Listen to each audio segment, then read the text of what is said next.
Hello दोस्तों। तो आज हम देखेंगे HCF यानी हाईएस्ट कॉमन फैक्टर, हिंदी में कहते हैं महत्तम समापवर्तक।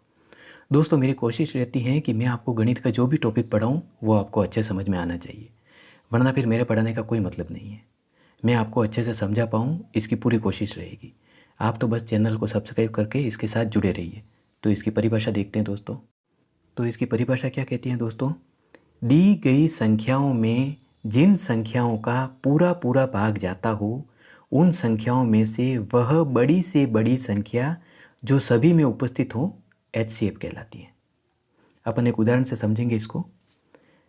जैसे 20 और 32 का HCF ज्ञात करो। तो अब अपनी परिभाषा क्या कहती है? दी गई संख्याओं में, अपन को संख्याएं दी गई है 20 और 32, जिन संख्याओं का पूरा पूरा भाग जाता हो।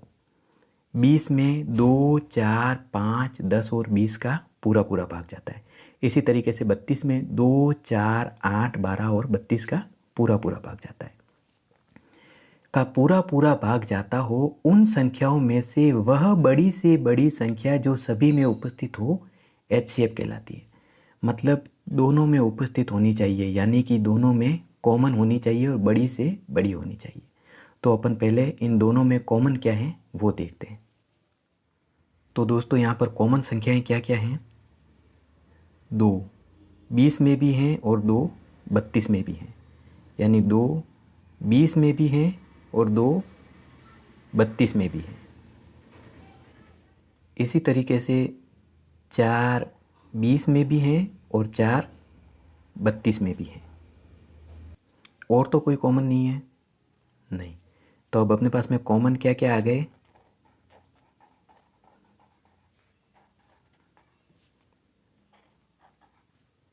2, 4। 2 और 4 अपने पास में कॉमन आ गए। तो अब अपनी वापस अपन परिभाषा देखते हैं। दी गई संख्याओं में जिन संख्याओं का पूरा पूरा भाग जाता हो, उन संख्याओं में से वह बड़ी से बड़ी संख्या जो सभी में उपस्थित हो HCF कहलाती है। तो अपने पास में कॉमन आया दोस्तों 2 और 4। इन 2 और 4 में बड़ी संख्या क्या है? 4। और 4 सभी में उपस्थित है, मतलब ऊपर भी है और नीचे भी है और बड़ी से बड़ी है। 2 और 4 में बड़ी है 4। तो अपना HCF क्या आया दोस्तों? HCF आया अपना 4।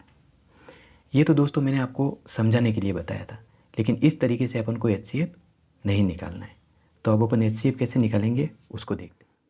तो अब दोस्तों अपन पिछले उदाहरण 20 और 32 का ही HCF भाग विधि से निकालेंगे। और भाग विधि से कैसे निकालते हैं? बड़ी संख्या में छोटी संख्या का भाग दिया जाता है। ध्यान से देखिएगा दोस्तों कैसे करते हैं। तो 32 में भाग देंगे 20 का। एक बार गया भाग, यहाँ पर आए 20, माइनस करेंगे, यहाँ पर आगे 2, यहाँ पर 1। ठीक है दोस्तों। अब दोबारा से इसी लाइन को इस तरीके से करेंगे और इसको ऐसे करके ऐसे कर देंगे और इस 20 को उठाकर यहाँ लिख देंगे। अब 20 में 12 का भाग देंगे। कितनी बार गया? एक बार। यहाँ पर आ गए 12। अब दोबारा से 20 में से 12 घटाएंगे तो यहाँ पर आ गए 8। अब वापस इस तरीके से एक लाइन खींचेंगे, फिर यहाँ पर ऐसे और इसको इस तरीके से बना देंगे। अब इस 12 को उठाकर यहाँ पर लिखेंगे। अब 12 में 8 का भाग देंगे। कितनी बार गया? एक बार। और यहाँ पर आ गए 8। अब दोबारा से माइनस करेंगे, बचे 4। अब वापस इस लाइन को ऐसे कर देंगे, इसको ऐसे कर देंगे और इसको ऐसे बना देंगे। अब इस 8 को उठाकर यहाँ लिख देंगे।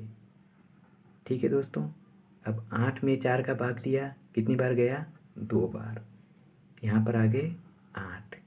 8 माइनस 8 किए तो क्रॉस, यानी कि 0, यानी कि कुछ नहीं बचा। तो जब लास्ट में कुछ नहीं बचता है यानी कि क्रॉस आ जाता है, तो जिस संख्या का अपन ने लास्ट में भाग दिया है वही अपना HCF होता है। तो यहाँ पर अपना HCF हुआ 4। HCF कितना आया? 4। इसी तरीके से भाग विधि को किया जाता है दोस्तों। और अपना HCF अपन को प्राप्त हुआ है 4। मतलब दोस्तों लास्ट में जो शेषफल बचेगा तो पिछले भाजक को उठाकर इसके अंदर रख देंगे। जो बचा हुआ शेषफल है अब वो भाजक में भाग देगा। फिर आ गया वापस शेषफल, इस भाजक को उठाकर यहाँ लिख दिया, फिर इनको माइनस किया तो ये शेषफल आया, तो इस भाजक को उठाकर इसके अंदर लिख दिया। और लास्ट में जो भाग देता है, जो भाजक बचता है, वही अपना HCF कहलाता है। तो उम्मीद करता हूँ दोस्तों वीडियो आपको पसंद आया होगा। अगर पसंद आया है तो लाइक, शेयर और सब्सक्राइब ज़रूर करें। थैंक्स दोस्तों।